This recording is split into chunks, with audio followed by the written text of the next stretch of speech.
India Legal presents Courts Roundup.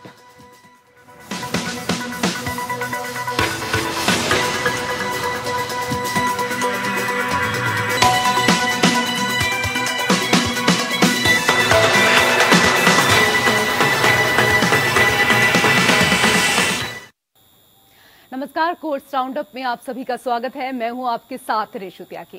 इस bulletin में अगले आधे घंटे हम आपको कोर्ट से जुड़ी तमाम छोटी बड़ी खबरों से रूबरू करवाएंगे। कोर्ट की कार्यवाही और सुप्रीम कोर्ट से लेकर हाई कोर्ट और लोअर कोर्ट्स तक के फैसलों को आपके सामने रखेंगे। आगे बढ़ने से पहले एक नजर डाल लेते हैं हेडलाइंस पर। मनीष सिसोदिया को मिली 5 दिन की ईडी रिमांड। मनीष सिसोदिया की तरफ से कहा गया पूछताछ का किया जा रहा है बहाना। ईडी ने कहा जांच पर है अहम मोड़ पर जांच, रिमांड है बेहद जरूरी। सुप्रीम कोर्ट बार एसोसिएशन के वकीलों के चैम्बर मामले में इमारत के प्रशासनिक अधिग्रहण मसले पर सीजेआई ने कहा हम पर न्यायिक शक्तियों के बेजा इस्तेमाल का आरोप लगेगा। सर्वोच्च अदालत के नए भवन की योजना की भी सीजेआई ने जानकारी दी। चीता संरक्षण पर सुप्रीम कोर्ट ने पूछा जब विशेषज्ञ निकाय है तो चीता प्रोग्राम की निगरानी हम क्यों करें। पक्षकारों ने दी दलीलें। विशेषज्ञ समिति के सदस्यों से परामर्श जारी रहेगा। तमिलनाडु में आरएसएस रूट मार्च पर सुप्रीम कोर्ट में मद्रास हाई कोर्ट के खिलाफ नई याचिका दाखिल। राज्य सरकार ने मार्च की इजाजत देने पर जताई है आपत्ति।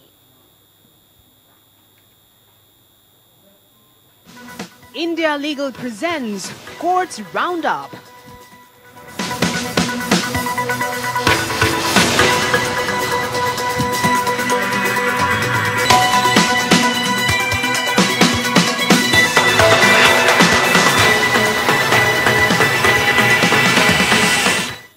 कोर्ट से जुड़ी हुई खबरों में अब विस्तार से चर्चा करेंगे। दिल्ली की शराब नीति घोटाले में मनी लॉन्ड्रिंग की जांच कर रही ईडी ने आप नेता मनीष सिसोदिया की कस्टडी पूरी होने के बाद शुक्रवार को उन्हें राउज एवेन्यू कोर्ट में पेश किया। ईडी ने सिसोदिया की 7 दिन की हिरासत की मांग की। हालांकि कोर्ट ने 5 दिन की रिमांड का आदेश सुनाया है।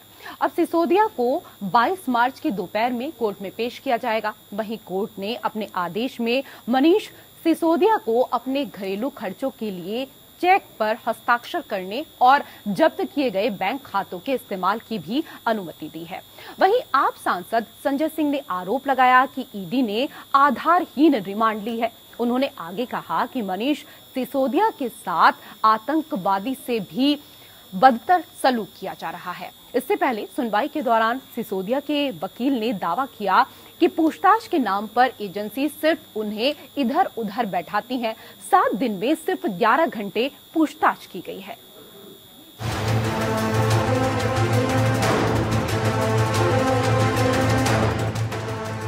शराब घोटाले में मनी लॉन्ड्रिंग मामले में आरोपी दिल्ली के पूर्व उप मुख्यमंत्री मनीष सिसोदिया को दिल्ली के राउज एवेन्यू कोर्ट में पेश किया गया।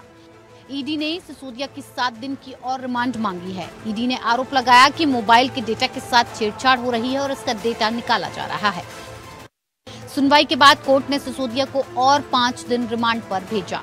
मनीष के वकील ने कहा कि ईडी की रिमांड अर्जी में वही है जो कुछ सीबीआई अपनी रिमांड में कह चुकी है। इसमें कुछ भी नया नहीं है। ये बस ईडी का रिमांड लेने का तरीका है। सिसोदिया की ओर से कहा गया जब दूसरी एजेंसी जांच करती है तो वो अपने कानून के दायरे में रहकर जांच करती है, लेकिन ईडी के रिमांड में कहीं भी प्रोसीड ऑफ क्राइम का जिक्र नहीं है। हमें पता है कि क्राइम क्या है, हमारे ऊपर आरोप क्या है, लेकिन ईडी ये नहीं बता पा रही कि प्रोसीड ऑफ क्राइम क्या है। ईडी की जांच प्रक्रिया पर सवाल उठाते हुए सिसोदिया की तरफ से कहा गया क्या किसी कमरे में इधर से उधर बैठाना जांच होती है। कोर्ट में पेश करने से पहले जांच एजेंसी आखिरी दिन पूछताछ का दिखावा करती है। मनीष के वकील ने कोर्ट को बताया कि अभी तक 7 दिनों में सिर्फ 11 घंटे की पूछताछ हुई। सिर्फ 4 लोगों से कन्फ्रंट कराया गया। इस पर ईडी की ओर से आपत्ति उठाते हुए कहा कि आरोपी की तरफ से दी गई दलील बिल्कुल गलत है। हम रोज 5 से 6 घंटे पूछताछ कर रही है। वहीं मनीष के वकील ने कहा कि ईडी को बताना चाहिए कि अब तक क्या जांच की गई है। कोर्ट ने ईडी के जांच अधिकार को ये देखने के लिए बुलाया है कि किस दिन कितने घंटे की पूछताछ हुई। जांच अधिकारी जज को आंकड़े दिखा रहे हैं। ईडी ने सिसोदिया की 7 दिन की रिमांड मांगी। सिसोदिया के वकील ने कहा कि ईडी रिमांड बढ़ाने की मांग का विरोध करते हुए सवाल उठाया कि क्या ईडी सीबीआई की प्रॉक्सी एजेंसी के रूप में काम कर रही है। ईडी को ये बताना होगा कि प्रोसीड ऑफ क्राइम या अपराध क्या हुआ है। सिसोदिया की ओर से कहा गया कि कन्फ्रंट कराने के लिए हिरासत की जरूरत नहीं होती है, समन जारी कर कन्फ्रंट कराया जा सकता है। ईडी ने कहा कि जांच अभी अहम मोड़ पर है, अगर अभी हिरासत नहीं मिली तो सारी मेहनत बेकार हो जाएगी। एजेंसी ने कोर्ट को बताया कि पूछताछ सीसीटीवी की निगरानी में की जा रही है। ईडी ने आरोपी की उस दलील पर तर्क दिया जिसमें प्रोसीड ऑफ क्राइम की बात कही गई है। ईडी ने कहा proceeding of crime profit margin का 12% किए जाने का पता लगाने के लिए ही गिरफ्तारी की गई। सिसोदिया के वकील ने कोर्ट को बताया कि दिनेश अरोड़ा 15 मार्च को ईडी मुख्यालय में ही था, लेकिन उस दिन कन्फ्रंट नहीं करवाया गया। अब कह रहे हैं कि दिनेश अरोड़ा से आमना सामना करवाना है। Bureau report. उधर सुप्रीम कोर्ट बार एसोसिएशन वकीलों के चैम्बर के मामले में सुप्रीम कोर्ट में सीजेआई बेंच के सामने सुनवाई हुई। इस दौरान आवंटित जमीन के अधिग्रहण और इमारत के प्रशासनिक अधिग्रहण का भी मसला उठा। कोर्ट ने कहा कि हम पर न्यायिक शक्तियों के बेजा इस्तेमाल का आरोप लगेगा। इस दौरान सीजेआई ने सुप्रीम कोर्ट के नए भवन बनाने की योजना की भी बात की।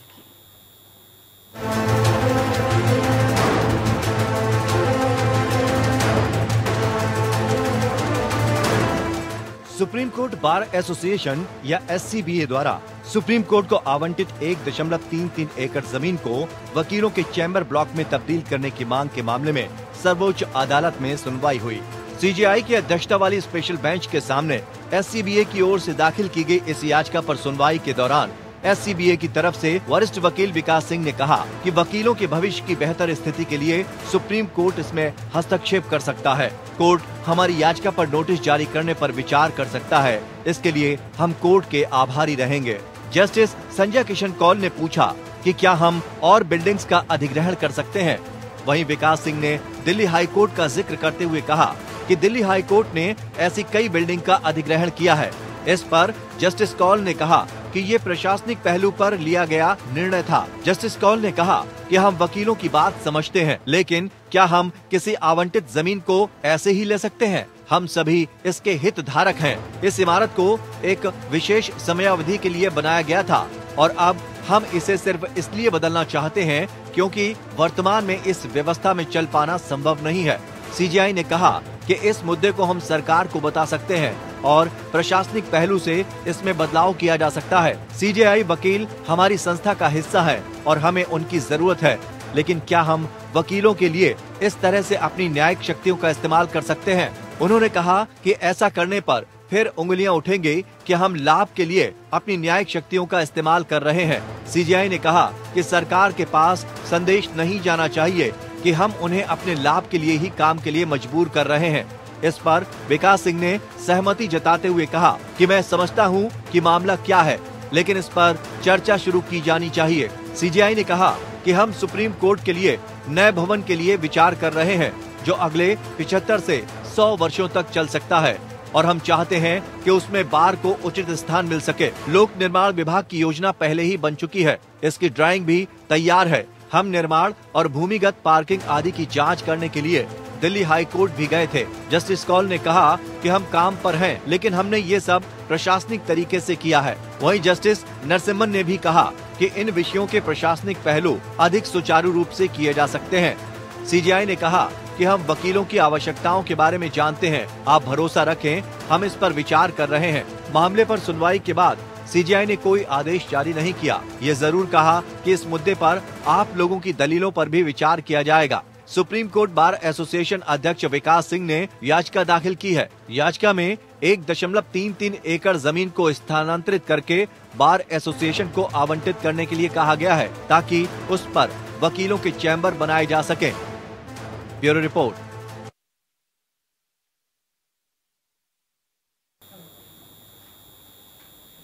और उधर चीता संरक्षण पर सुप्रीम कोर्ट में सुनवाई हुई। इस दौरान कहा गया कि चीतों को भारत में विलुप्त घोषित कर दिया गया था। ऐसे में इस क्षेत्र में ज्यादा विशेषज्ञ नहीं हैं। अफ्रीकी चीतों को लाने की केंद्र की योजना की निगरानी हो रही है। वहीं सुप्रीम कोर्ट ने पूछा कि जब विशेषज्ञ निकाय है तो चीता इंट्रोडक्शन प्रोग्राम की निगरानी क्यों करे।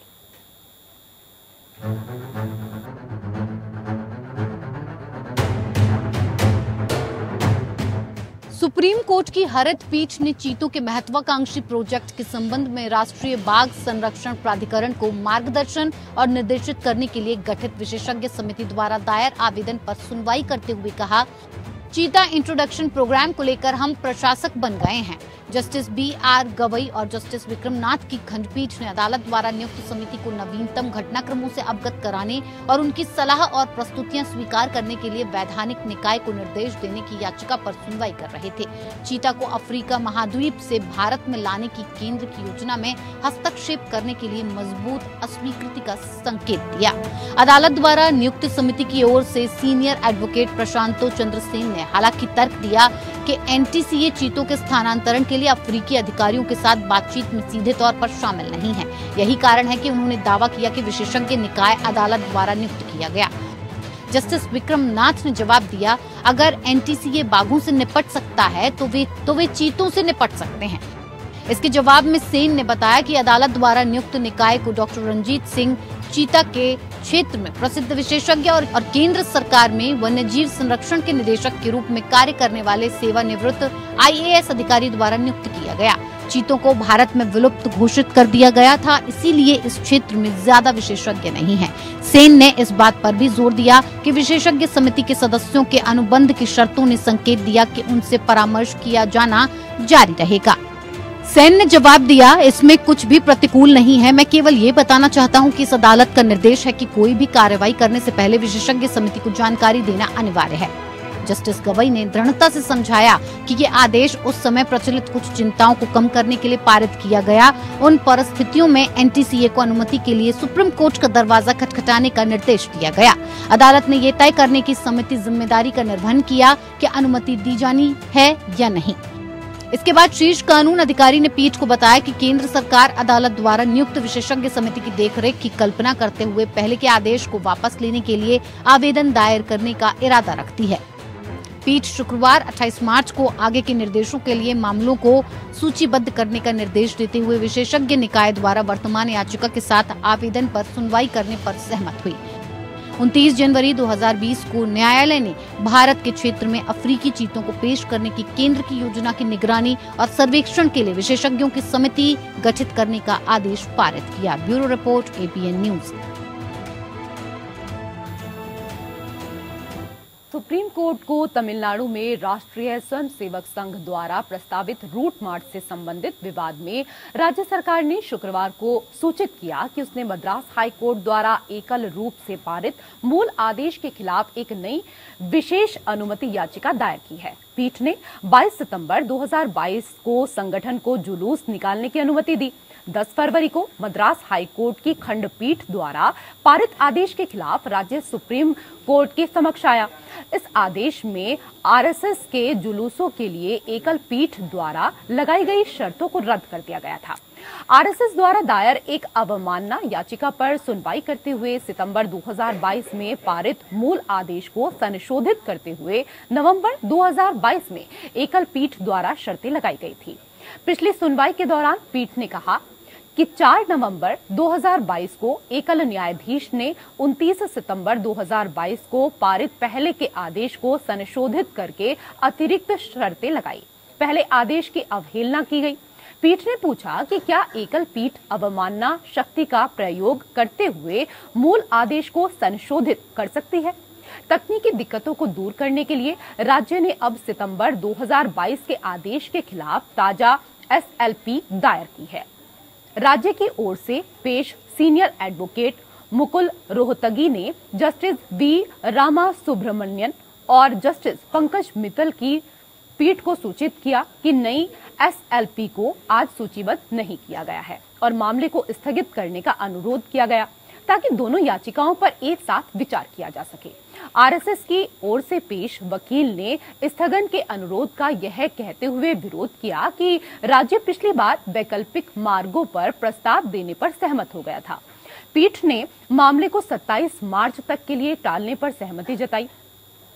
पिछली सुनवाई पर तमिलनाडु सरकार ने सुप्रीम कोर्ट को बताया कि वह राज्य में राष्ट्रीय स्वयंसेवक संघ द्वारा किए जाने वाले प्रस्तावित रूट मार्च का पूरी तरह से विरोध नहीं करती है, लेकिन कुछ क्षेत्रों में इसे शर्तों के साथ प्रतिबंधित करना चाहती है।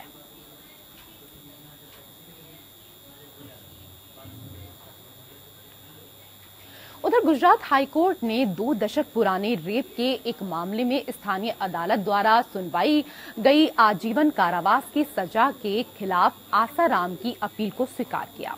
इस साल जनवरी में गांधीनगर कोर्ट ने आसाराम को 2001 से 2007 तक अपने अहमदाबाद स्थित आश्रम में एक शिष्या के साथ बलात्कार करने के मामले में दोषी ठहराया था।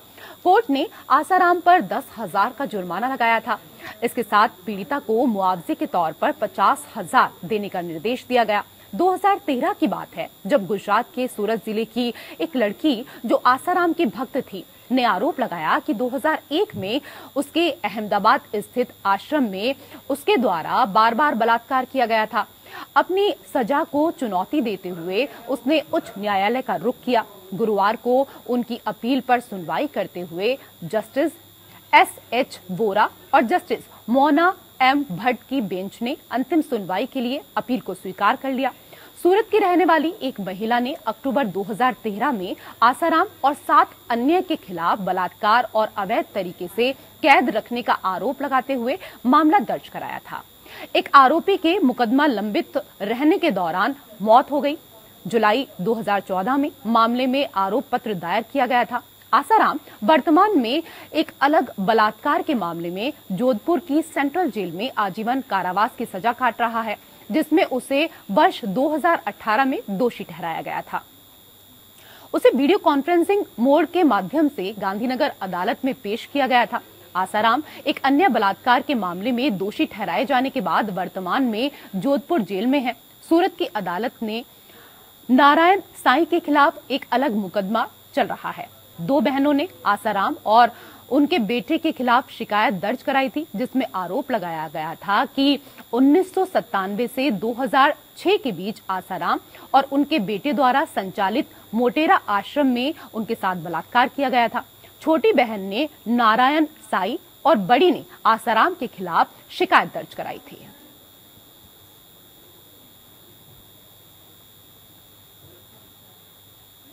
फिलहाल इस बुलेटिन में मेरे साथ इतना ही। नमस्कार। India Legal presents Courts Roundup.